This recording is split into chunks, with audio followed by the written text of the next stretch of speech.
किन्नर चुड़ैल। गोरखपुर नाम का एक गांव हुआ करता था।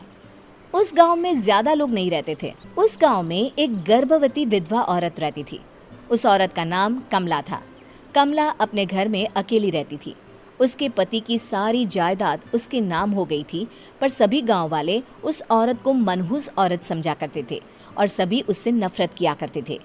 एक बार कमला राशन की दुकान पर खाने का सामान खरीदने जाती है।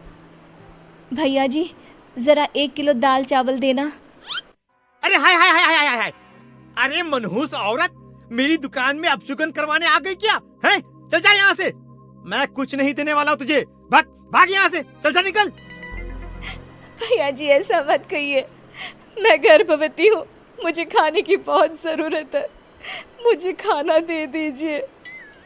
दुकानदार कमला को वहां से धक्के मारकर भगा देता है। तभी कमला रोते रोते उस गांव के किन्नरों के इलाके में आ जाती है। गांव वाले किन्नरों को उसी इलाके में रखा करते थे, क्योंकि वो लोग किन्नरों को पसंद नहीं करते थे और उनके इलाके में रहने से मना करते थे। तो किन्नरों ने उसी गांव में अपना एक इलाका बना लिया था। जब किन्नर लोग देखते हैं कि एक गर्भवती महिला रोते रोते उनके इलाके में आ गई है, तो सारे किन्नर कमला के पास जाकर उसका हाल पूछने लगते हैं।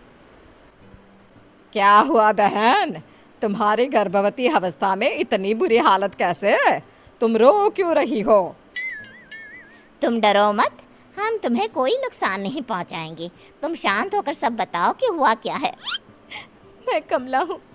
मैं गांव के दूसरे इलाके से आई हूँ। 2 महीने पहले ही मेरे पति की मौत हुई है। मुझे गांव के लोग मनहूस मानते हैं, क्योंकि मैं विधवा हूँ और गर्भवती भी।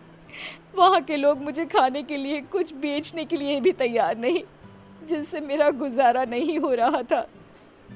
कोई बात नहीं कमला, हम तुम्हारा ख्याल रखेंगे।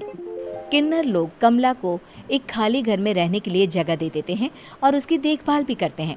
कुछ ही महीने बाद कमला अपने बच्चे को जन्म देती है, पर अफसोस, कमला बच्चे को जन्म देते ही अपनी जान गंवा देती है। जब सब किन्नर बच्चे को देखते हैं तो बहुत खुश हो जाते हैं, क्योंकि वो बच्चा भी किन्नर ही था। कमला ने एक किन्नर बच्चे को जन्म दिया था। अब इस बच्चे की देखभाल कौन करेगा? हम तो इस बच्चे को गांव के दूसरे इलाके में भी नहीं भेज सकते। और तो क्या हुआ, इस बच्चे की माँ नहीं रही तो हम इसे पालेंगे। अब ये हमारे इलाके में रहेगा, हमारे साथ रहेगा। फिर वो किन्नर उस किन्नर बच्चे को गोद ले लेते हैं, उसका नामकरण कराते हैं।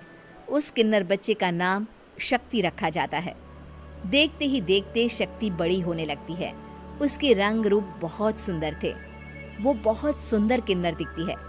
एक दिन शक्ति एक किन्नर से पूछती है, माँ जी सुनिए ना, ये गांव के दूसरे इलाके में भी तो लोग रहते हैं, तो हम वहाँ क्यों नहीं जाते? हम उनसे अलग क्यों रहते हैं? शक्ति, क्योंकि वो लोग हमारे जैसे नहीं, वो लोग हमें पसंद नहीं करते, इसीलिए हम उनसे अलग रहते हैं। क्यों? वो हमें क्यों पसंद नहीं करते? मुझे एक बार उस इलाके में जाना है। मैं एक बार वहाँ जाकर घूम कर आऊँ। शक्ति, खबरदार, जो तू उस इलाके में कभी भी गई तो अपनी जान नहीं गंवाना चाहती तो उस इलाके में कभी कदम भी नहीं रखेगी, समझी? इतना कहकर वो किन्नर वहाँ से चली जाती है। शक्ति उस किन्नर की बात सुनकर बहुत रोती है। माँ जी, ऐसा कैसे कह सकती हैं? उन्होंने इतनी सी बात के लिए मुझे इतना डांटा। अब तो मैं उस इलाके में ज़रूर जाऊंगी। फिर एक दिन शक्ति गांव के दूसरे इलाके में चुपके से जाती है। ये लोग तो हमारे जैसे ही इंसान हैं, तो ये हमसे नफरत क्यों करते हैं? जब शक्ति उस इलाके में पहुंचती है तो गांव के सारे आदमी उसके रूप से मोहित हो जाते हैं। वो लोग ये अंदाज़ा नहीं लगा पाते कि वो किन्नर है। शक्ति की सुंदरता देखकर सारे गांव वाले उसकी तारीफ करने लगते हैं। तभी गांव का चक्कर लगाने गांव के जमींदार का बेटा हर्ष वहां पहुंचता है। हर्ष भी दिखने में बहुत सुंदर होता है। जब हर्ष ने शक्ति को देखा तो वो भी उससे मोहित हो गया, और जब शक्ति की नज़र हर्ष पर पड़ी तो वो हर्ष को देखकर मोहित हो गई। आपको पहले कभी इस गांव में देखा नहीं। इस गांव में आप नए हैं क्या? जी नहीं, वो मैं बस। तभी शक्ति बोलते बोलते रुक जाती है और मन में सोचने लगती है, अगर मैंने इनको बता दिया कि मैं दूसरे इलाके से आई हूँ तो वो समझ जाएंगे कि मैं किन्नर हूँ, इसलिए मुझे इनसे झूठ ही बोलना पड़ेगा।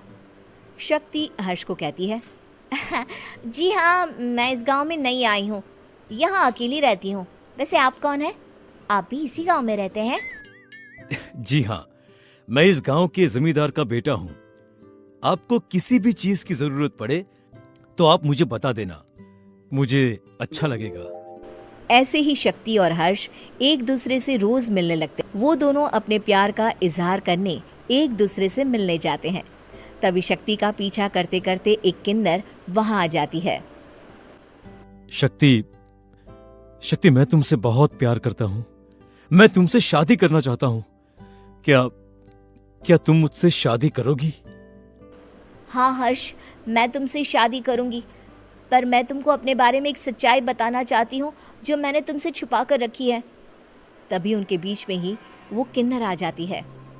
शक्ति, तेरी हिम्मत कैसे हुई ऐसा करने की? वो किन्नर शक्ति को खींचकर गांव के जमींदार के पास ले जाती है। हर्ष भी वहां शक्ति को बचाने के लिए पहुंच जाता है। जमींदार शक्ति और हर्ष के प्यार के बारे में सुनकर गुस्से में आ जाता है और शक्ति को गांव के बाहर निकालने की सजा देता है। शक्ति ये बात सहन नहीं कर पाती और कुएं में कूदकर अपनी जान दे देती है। जमींदार हर्ष की शादी गांव की एक लड़की से करवा देता है, पर हर्ष इस शादी से खुश नहीं होता। शक्ति अपना बदला लेने के लिए मरने के बाद किन्नर चुड़ैल बन जाती है। अब मैं इन गाँव वालों को नहीं छोड़ूंगी, अब इनसे मैं अपने प्यार का बदला लूंगी। किन्नर चुड़ैल गांव वालों को परेशान करना शुरू कर देती है। एक बार वो रात को गांव के खेतों में पहुंच जाती है और वहां आग लगा देती है। सारी फसल जल के राख हो जाती है। जब एक आदमी रात को उठकर देखता है कि खेत में आग लग गई है तो वो वहां पहुंच जाता है। वो देखता है कि खेतों के बीचों बीच एक किन्नर चुड़ैल खड़ी है और वहां खड़े होकर ताली बजा रही है।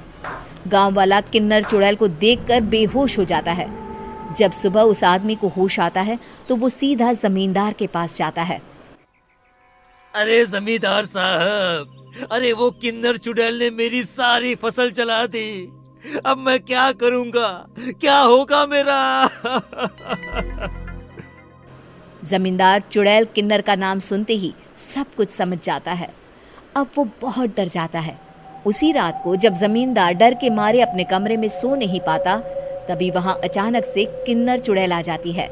किन्नर चुड़ैल जोर जोर से जमींदार के आगे खड़ी होकर हंसने लगती है और ताली बजाने लगती है। जमींदार उस डरावनी किन्नर चुड़ैल को देखकर बहुत डर जाता है। तूने मेरे साथ बहुत बुरा किया, अब मैं तुझे जान से मार दूंगी। नहीं नहीं नहीं नहीं नहीं, मुझे माफ कर दो, मुझे मत मारो। मैं कभी ऐसा दोबारा नहीं करूंगा। अब तुम जो बोलोगी वही मैं करूंगा। ठीक है, मैं चाहती हूँ कि किन्नर इलाका गांव के इलाके से जुड़े और गांव का कोई भी आदमी किन्नर समाज से द्वेष ना करे, उससे नफरत ना करे, नहीं तो मैं सारे गांव को मार दूंगी। और तुम गांव में एक नया कानून बनाओ कि अगर किसी ने भी किन्नर समाज को हानि पहुंचाने की कोशिश भी करी या इनसे भेदभाव करने की भी कोशिश करी तो उनको कड़ी से कड़ी सजा मिलेगी। हाँ हाँ हाँ हाँ, मैं ऐसा ही करूंगा। तुम जो बोलोगी वो मैं करूंगा, पर मुझे जाने दो प्लीज। तब वो किन्नर चुड़ैल वहां से चली जाती है। गांव का जमींदार किन्नर चुड़ैल का कहा मानते हुए दोनों इलाकों को एक कर देता है और नया कानून भी लागू कर देता है। तब से वहां किन्नर समाज और बाकी गांव वाले शांतिपूर्वक रहने लगते हैं।